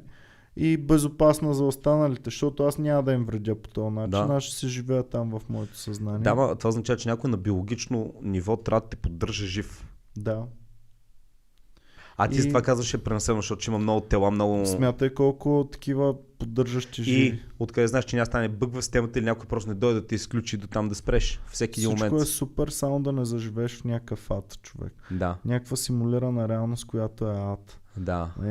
Която... Като кошмар, както лягаш да спиш сънуваш кошмар и не мога да излезнеш от това. Да. Представяш си колко гадно ще бъде. Това кошмар, нали? Човек сънува кошмар и се събужда и казва, фак, слава Богу, че изчезва. Постоянно да ти е това. Най-гадните ти. Да. Всичко едно с две острията просто. И във вечността. Така. Интересно ми е за извънземните, защото ти се занимавал с това. Аз лично не вярвам, че са достигнали до Земята, че ако са достигнали, нямаме информация. Само да те прекъсна за секунда и за хората, които гледат, нали, защото ти каза, занимаваш се с извънземни. Първо казват, че съм уфолог. Това са две тотално различни неща. Уфолог е, нали, човек, който се занимава с НЛО. НЛО не означава извънземни. НЛО означава неидентифициран летящ обект, което означава, че аз ако хвърля един камък във въздуха и те питам, какво е това? Това е НЛО. Нали? Да. И затова много хора, като кажат, видях НЛО. Да, наистина ти си видял НЛО, защото си видял нещо, което е летяло и не си могъл да го идентифицираш. Нали? Те викат, но не си видял НЛО, това са глупости. Не, човек, той е видял НЛО. Това, че не е видял извънземен кораб е друг въпрос. Нали? Има ли са различни дефиниции? Ние, примерно, хората, които сме в Българската уфологична организация, това, което ние се занимаваме, при нас постоянно идват случаи, някакъв снимал, някаква светлина в таковата, вика тук хора, видях нещо и така нататък. На нас целта ни общо взето 99% от случаите веднага може да кажеш, това е било звезда или самолет или нещо друго или така. Нас ни интересуват ония 1%, който кажеш, факт това не може да го разберем какво е, дай да направим допълнителни разследвания. И в повечето случаи това завършва с или прено разбираме какво е, че е нещо обяснимо или казваме, окей, повече нищо не може да кажем по въпроса, това наистина не знаем какво и го оставяме в папка неизяснение. Смяташ ли, че някаква форма на живот е достигнала и е направила контакт с нашата планета, примерно? Аз като... Сега с извънземни се занимавам общо взето от както съм дете. Нашите ми казват, че още на ран, постоянно за това съм говорил, като съм бил малък. Първите ми спомени са, нали, общо взето, когато излезе на интернет, започнаха там, нали, помощ не е зали, нощна се ходи и всички мои приятели отиха на нощ, например, да цъкат някакви Counter-Strike, някакви работи. Аз цяла вечер бях само сайтове за извънземни, но това беше общо взето. И съм се, значи, когато бях по-малък, вярвах, че са извънземни и така с времето, като минава, повече клона към теорията, че не са интелект от други светове, а по-скоро са или интелект, който или сме ние, технологии, които ние разбираме, или сме, защото аз смятам, че човечеството, когато се е развивало от цивилизацията, в един момент е имало едно, като преди хиляди години имало пак човечество. Обаче то се разклонило се на две. Едните сме ние, които сме по-бавно развиващите се, а друго паралелно, което се крие от нас, е по-напреднало. Ако ме разбираш. Пак има наши хора на Земята, които живеят паралелно с нас, които не ги виждаме. Не знам дали си под формата, която ние можем да ги видим, но... И се е развивало на тази планета. На тази планета. Не е дошло от друга планета. Защото има много неща, които намират се в момента, нали, като се правят разкопки, има някакви неща, които хората казват, това е било преди 3-4 хиляди години и е направено с технологии, които не може да се обясним как е било направено в днешно време. Да, това са били наши брати, които са били по-развити от нас, просто ние по някаква причина, може би генетично или еволюционно или заради тях не сме се развили, но ги има от тези неща, така че смятам, че извънземните по-скоро е нещо, което е по-земно, но не го разбираме и това го прави по-интересно какво е. Защото като кажеш, извънземни от други планети, окей, те са по-напреднали, идват тук и се крият от нас. Но ако не е оттам, е още по-интересно. Какво е всъщност това? Интересно е, защото при толкова много милиони, милиарди години всъщност, 4 милиарда ли е Земята? 4,5? Земята е на около, 4,5 милиарда.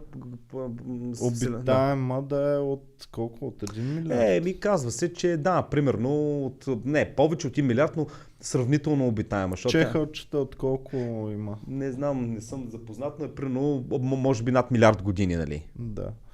И сега възможно е да еволюира от друг живот. Възможно е този живот, значи ние само материален живот си представяме. Примерно е сега като ти казах за Слънцето, ако вземе решение, ти се смяш, защото не си представяме неживата природа като някакъв организъм е такова, защото се мислим за нещо повече от нея. Всъщност, може би е възможно някакво надпланетарно, дори над галактическо ниво съзнание. На организъм, на съзнание. Всъщност това си прав, между другото, да. Неща. Защото гледам ние към какво се стремим. Ние се стремим към повече знание, към повече технологии, към пътувания. Към пътувания в пространството, във времето.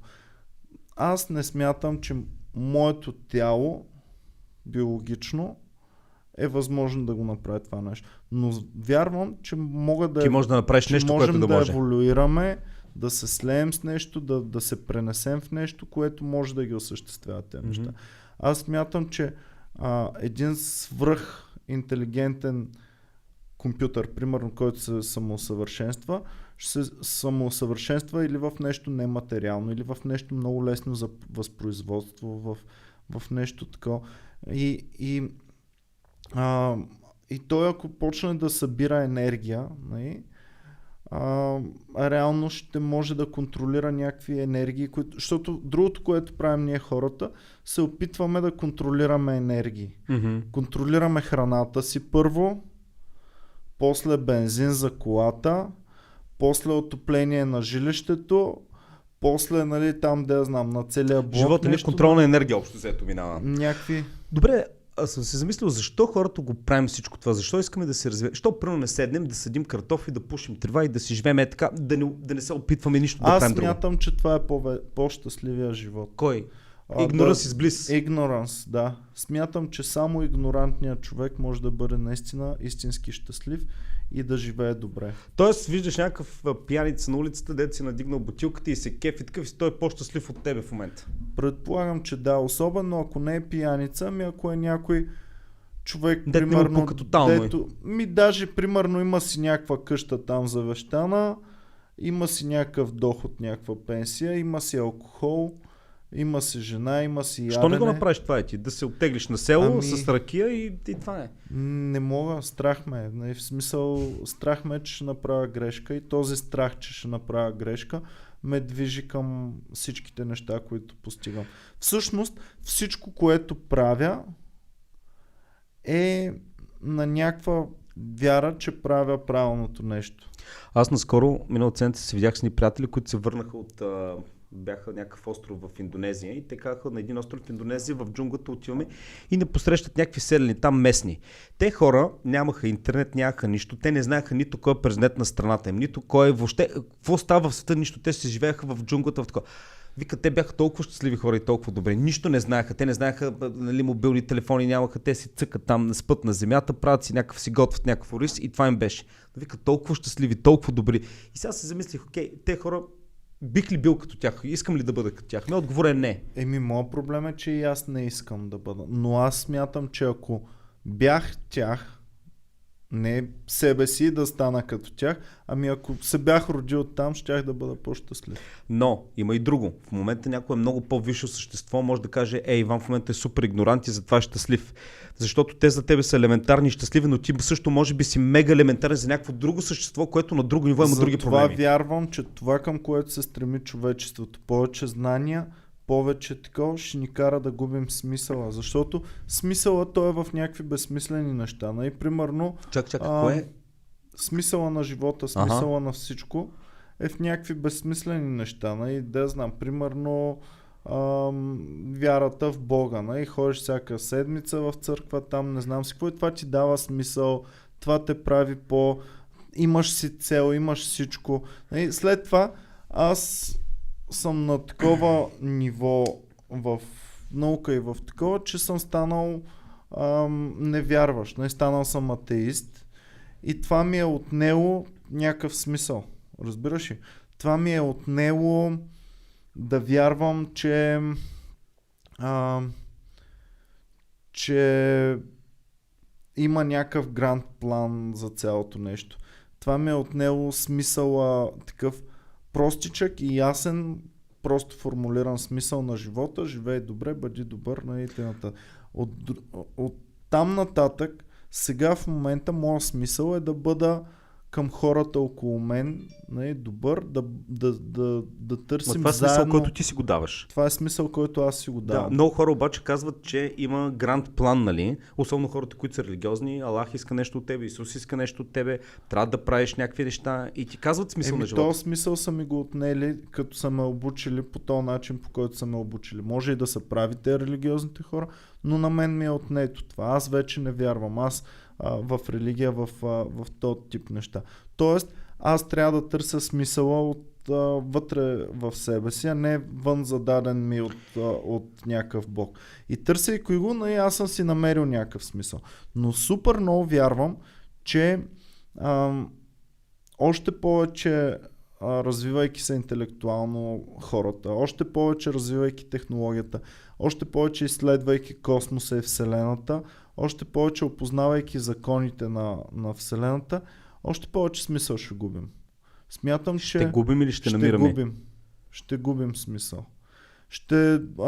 Представяш ли си в момента, в който, да речем, се докаже на 100%, че всичко е предопределено? Няма ли това да е тъпо за теб? Няма ли да ти е тъпо да знаеш, че ти не си взел нито едно съзнателно решение в живота си? Да, но аз никога няма мога да го усетя, защото аз в момента, как ти казах, аз в момента, дори да е така, знам, тази бира мога да излея на земята, мога в момента да те оцеля с нея, мога да изпия, мога хиляди неща направи. Това ми дава на мен идеята, че всъщност пред мене, погледнайки назад, аз винаги съм взимал само по едно решение в живота си. Да. И може да бъде проблемно. Нали, но в бъдещето аз оставам с идеята, че мога да правя всичко. Да, и защото още не са ни го доказали, не сме стигнали. Това е само едно от хилядите неща, които може. И може пък да имаме решение. Макар, че лично аз не вярвам. Аз лично вярвам, че всичко е предопределено. Примерно, смисъл на живота. Ости нашия живот. Гледаме мушичката еднодневката, дето е днеска има, утре няма. Не смисъл, аз смета мога да убия. Какъв е смисъл от нейното съществуване? Те са 200 милиарда на Земята. От нейното какво е? Ако Земята е предопределена да бъде изпепелена от Слънцето и никой да не я напусне в друга галактика, не знам дали е имала много голям смисъл. Въобще, тя дори и да не стане така, там мушичка ще си умре. Нейното съществуване е един ден. Нашето е 100 години, което също е един ден от гледна точка на друго. Какъв е нашия смисъл на живота? Смисъл... И въобще какъв е морал? Аз мисля, добре, окей. Ако каже някой, че смисъл на живота си го дам, аз мога да искам да бъда престъпник и да трепа хора. Това ми прави кеф. Значи трябва да го правя, защото това си е моят смисъл на живота. Да взема автомат, да убия човек. Да, и трябва да го правиш. И съответно, тъй като много Иван повече... каза току-що трябва да го правиш. И тъй като много повече хора обаче ще им попречиш, техният смисъл на живота ще бъде да те хванат, да те отстранят по някакъв начин.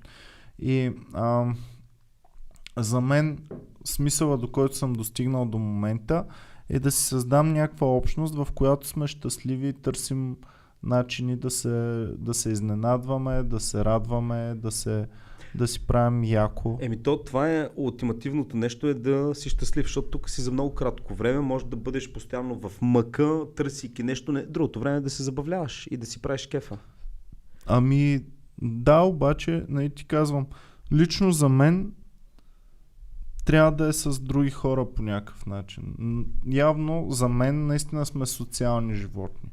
Аристотел е казал, че сме социални животни и аз така се чувствам, че имам нужда от моя малка мини общност, в която това нещо да се случва. Защото дори да си най-успешният, дори да си най-такова, ти реално в самотата липсва и суета, защото тя суетата изисква някой да има с който да се случват неща. Аз като играя игра, ако играя срещу компютъра, не ми достава такова удоволствие, както ако играя с приятел. И то е суета да го победиш, ама ти е приятел, че и сте заедно в това нещо. После пък той ще победи. Ако почнеш само ти да го побеждаваш, не е интересно, той ще загуби интерес, ти ще загубиш интерес, ще бъде тъп. Добре, да. Имам един екзистенциален въпрос към те. Примерно имаш две опции. Едната е да бъдеш учен, който да открие нещо, което ще бъде много полезно за човечеството и хората ще помнят милиарди години напред, нали там, нали? Ще оставиш следа. И милиарди. Да. Но животът ти ще бъде като Моцарт. Постоянно лишение от всичко, няма бъдеш щастлив в името на науката, нали, ще страдаш, ще бъдеш сам постоянно в стаята, за да го намериш това нещо и ще го откриеш. И ще бъдеш, нали, запомнен от човечеството, но ще живееш един нещастен живот. Другата ти опция е да бъдеш един пич, който по цял ден пуши трева, прави си кефа, никой не го помни, но той си е живял живота на макс и никой не го знае след това. Кое би избрал ти да бъдеш? Да жертваш личното щастие в името на това, че хората ще помнят твоето име, но ти дори няма да го знаеш, защото ти ще си умрял, нали? Това е много интересна, много интересна суета. Защото ти ще искаш да го постигнеш точно от тази суета, точно от това желание да бъдеш велик, желание да таковаш. Ама не, ти станеш велик след смъртта си. А в същото време, точно така, в същото време ти ще се лишиш самия себе си от всичко и ще постигнеш неща, за които ти самия няма да им се насладиш, няма да таковаш. Но може би през цялото време, пък докато си се мъчил, мисълта, си го изживявал лекичка по лекичка, така, и си го таковал. Аз не знам, Моцарт, той се самоубива доколкото или не? Не, умира в мизерия. Но той знаел, бил ли е известен докато е бил жив? Той е още като дете е феномен и като дете в един курсалон се казва в Виена и е свирил там при Кайзера и т.н. След това през цялото време е работил за операта, като е работил. Той е бил един от най-продуктивните. Всъщност той е бачкал за операта. Тоест той е живял славата пред живе. Да, в смисъл негови произведения Кайзера постоянно ги е слушал. Нали?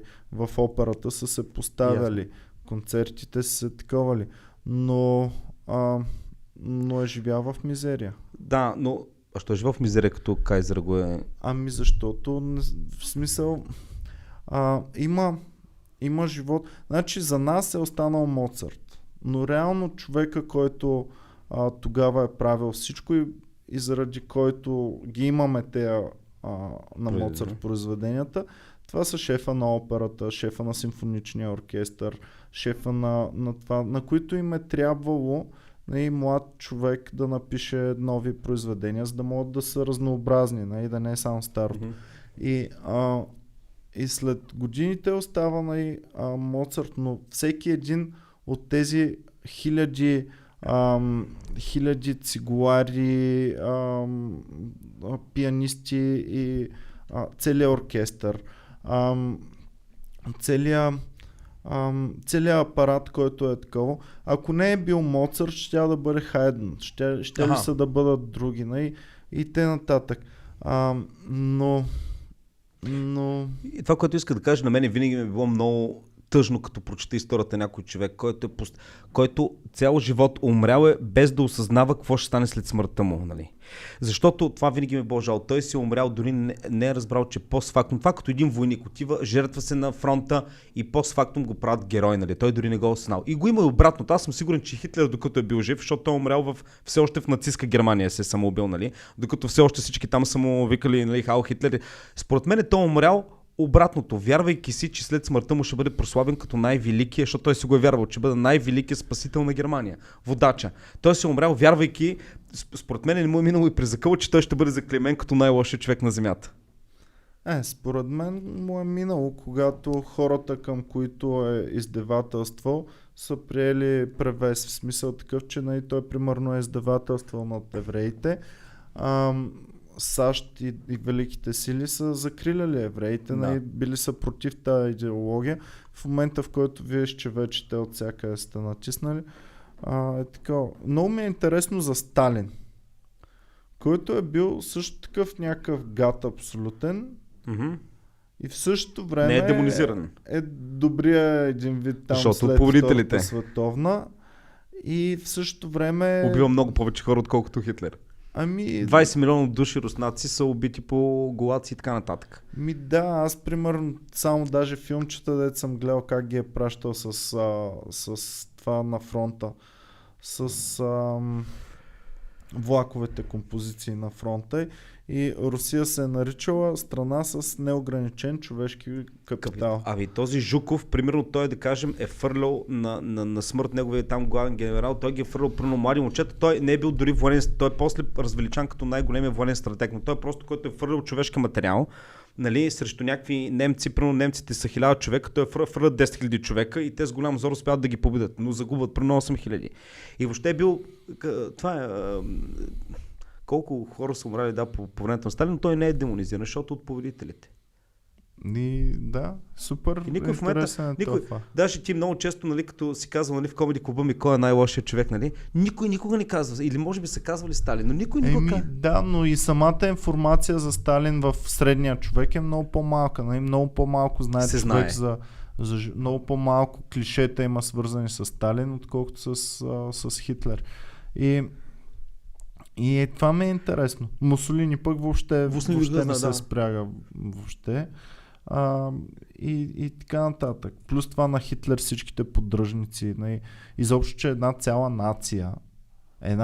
нация ги е правила тези неща. Хитлер, да, той е лицето, той е продукта, обаче той е подкрепен от цялата държава, от всичките военни... Ти дълго време си живял в Австрия, нали, Хитлер е австриец. Там австрийците имат ли чувство средния австриец за вина като си? Много е интересно, примерно, че в Австрия университетите се влиза без изпит. Окей. Защото Хитлер е искал да влезе в художествената академия и не са го приели. И след това си е променил кариерните планове. Вместо да рисува картини, нали? Сериозно ли? Сега, за да няма втори? Може би не е това причината, но под някаква форма го има за мен това нещо. Нали? Защото в Австрийски университет се влиза лесно, после всъщност първата година я наричат пресяването и един вид след първата година имаш много трудни изпити по много науки, които са ти като някакво входно ниво. Общо взет втората година ти е реалния, вече си влязъл. И общо взет първата година отпадат толкова, колкото отпадат тук при кандидат студентските изпити. Обаче по този начин, като отпаднеш там и е честно, и си казваш, не са ме пребали, те ми дадаха шанс и т.н.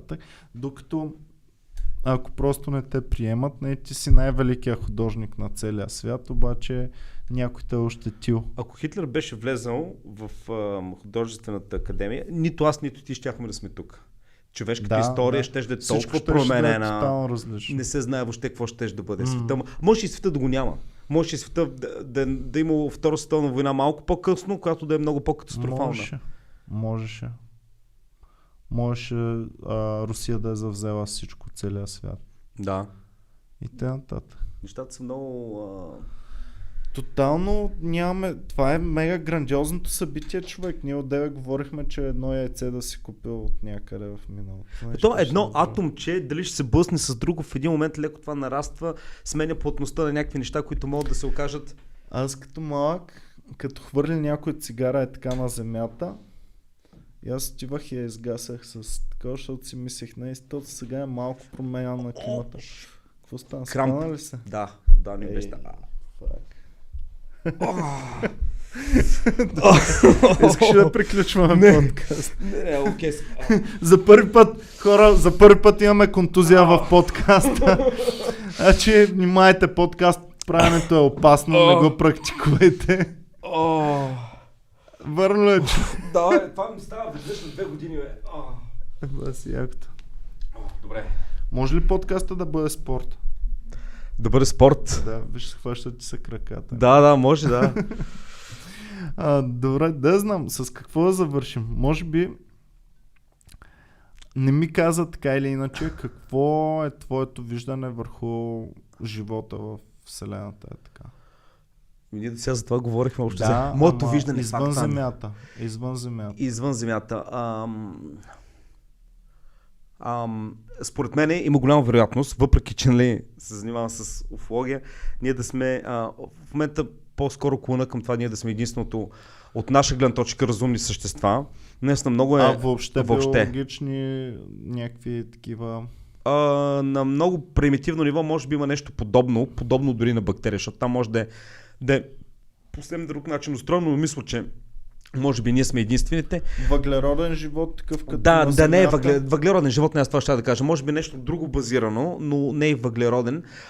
Но това, което си мисля е, че защото гледах едно много интересно предание, в което казваха, че чисто статистически погледната Вселената колко голяма, живот ще се появи в един момент и по-скоро ние сме този живот. И това много е крипи мисълта да знаеш, че ти си сам във всичко. Във всичко сам. Това е много неприятно. Но дори да има друг живот... Пък като си сам си специален. Какво не е специалното? Ако не си сам, ако всяка планета, ако всяка звезда... Добре, Иване, ти ако си единственият човек на Земята, окей, ти си баси уникален, ама си само човек. Баста. Да, само ти си уникален, нали? Факт, представяш си колко ще е ужасно да си единственият човек на Земята. Представяш си да има апокалипсис и по някакъв начин всички да умрат и да останеш сам. Кога ще се самоубиеш? Аз казвам на... Една година няма да изкараш според мен. Да, ще изкарам. В смисъл, то в първи момент, то не знам какво ще е смисъл. Ако всички хора така изчезнат на Земята и ти оставаш само като ония 28 дни по-късно, и дете се събуждаш там от болницата, нали, зомбите те изяли всички хора и той се събужда от болницата и излиза вън, факт няма никакви хора. Ако не знам, то ще много... няма и зомбита, няма нищо. Ти първо е крипи, защото ти не знаеш какво е станало. Ти търсиш нещо, нали.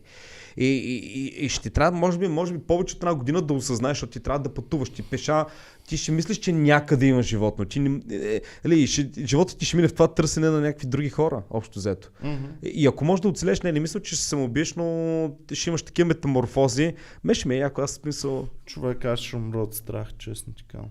А ти си страхлив ли в смисъл? Първата нощ, не, аз съм страхлив от така да няма други хора, да нямам... Тоест ти не би отишъл на палатка сам в планината? Това не означава, че няма други хора. В смисъл, ага, че няма бъдеще. Липсата на бъдеще. Страх ме от липсата на бъдеще е така. Страх ме от липсата на... с кой да си споделя... Тогава тебе трябва да те страх от смъртта много. Било ме е страх, ама по някакъв начин съм я превъзмогнал. Специално смъртта, нали съм я превъзмогнал. Обаче смъртта я виждам като край. А пък един живот без други животи го виждам като фейк, не край, обаче реално край. Добре, за какво сте на тебе други животи? В смисъл, това са други хора, обаче ти си живееш. В смисъл, да, защото съм може би малко по-такъв, не би казал не социален, но аз нямам чак толкова нужда от други хора. Mm-hmm. Аз спокойно мога... Аз първо тази година бях на море сам, изкарах една седмица на море и това ми беше баси готиното море, между другото. Да, сред много хора. Не си казах нищо с никого. Общо взето дори имах възможност да се запозная. Ти пък си мега социален, точно. Да, но имах възможност да се запозная с много хора да се запозная и не отидах. Освен с продавача, нали, да си поръчам нещо, просто бях сам. Такъв, гледах си морето, гледах си таковата, чайките. В смисъл беше много готино. Пак не си сам, защото си собственици компания. Знаеш какъв шит ми минаваше през главата през цялото време. Всякакви глупости, дори нещата много често си мисля за нещата, които сега ги дискутираме, си мисля за такива неща. И истината е, че аз, бидейки на моето интелектуално ниво, аз съм си най-добрият събеседник, нали? Защото някой път, за да говориш с някой друг, ти трябва да му обясниш какво имаш предвид, какво такова. И разговор, доколкото аз съм аз и си влизам директно в дипшита, нали? Няма ги. Но е много хубаво, защото рядко човек остава сам със себе си и тогава опознаваш наистина себе си, нали? Къв си. В смисъл готино, беше ми много готино и мисля да го правя пак. Аз първо нямам проблем да си стоя сам, нали, цял ден да си прикарам сам и да такова. Готино ми е. Готино ми с други хора, но по някой път ми е натоварващ момент, в когато ти трябва малко да си нагласиш мисленето към другия, за да може да тече разговор, малко да синхронизирате протоколите, нали, там. Това ми е малко. Не знам какво ще, ако нямаш за никога. В смисъл тогава всичките ти нормални стремежи ще изчезнат, ако няма други хора. Добре, да, реално ние всичко... Аз първо ще правя комедия, защото някой да се смее. Ами да. Ако нямаше хора или ако комедията не съществуваше, аз нямаше да си мисля тези фъни неща, които си ги мисля, защото Да. Ти между другото преди мислил ли си? Живота, ако е супер сериозен, за мен ще бъде тъп. В смисъл. Това, което говорихме преди едно време, преди 1000 години, животът е бил супер сериозен, защото ти ставаш сутринта, трябва да ходиш на полето, да женеш цял ден. После да оправиш там бивола, да го доиш кравата, децата после да им переш гащите, защото е нямало памперси, да точиш баница. Ти постоянно си бил стрес, ти си нямал момент, ще четеш книга ли? Единственият ти момент, в който да се изкъпеш и да отидеш на църква в неделя, да си сложиш нещо, нали, да отидеш там, да се поздравиш с другите хора и пак прибирате си, пак по работа. Да. Това е бил живот. И те хора, не знам как, но истината е, че ти като нямаш друга алтернатива и не знаеш друго, ти никога, защото в момента ти ако пръвно може за един ден да отидеш в бъдещето, да видиш не хора как се забавляват и какъв е живота, ти като се върнеш тук ще се депресираш. Един човек от преди 100 години, ако го сложим тук, да види как може да си цъкаш телефона, да проверяваш всякаква информация, да пиеш бири, да такова. Ако после, след един месец ти като го върнеш през 917, той къде ми е Фейсбук, искам да свида, не свида. Той ще се депресира тотално. Той няма да може да живее въобще там да се върне. Що имаме нужда от толкова много развлечения? То ти идва директно, ти никога не си има. То ти става постепенно, едно повече. Опитвам се да се сетя как съм се развлечавал, примерно, като съм бил втори, трети клас, като не ми даваха да гледам телевизия, нямах компютър. Бил си, то затова нашето поколение смятам, че хората, които сме живели, сме малко по-креативни от най-бъдещите, които ще бъдат след време, защото ние едно време трябваше да си създаваме игри, трябваше да си мислим как да го направим интересно. В момента тук YouTube, цъкам нещо и гледам директно, нали? Не знам, аз пък мисля, че те са супер развити. По-новите поколения те са по-развити по друг начин, но винаги в миналото, прено мен баба ми разправя, тя никога нямала играчки, тя трябвало да си правили си парички от люспите на рибата. Мисли ли са? Викаш креативен. Виж са, тя е гледала риба, гледала е люспи и е измислила нещо. А сегашните деца, те са гледали милион неща и могат да измислят милион тотално различни неща. Да. Добре, няма бъда хейтър, между другото. Просто различни, нещата са различни. Нашето мислене. Всеки казва следващото поколение, те са развалени, те не знам. Аз човек не си спомням от кога в училище като бях, за всяко следващо поколение всеки казва, те колко са развалени, баси ужаса, нали? Да.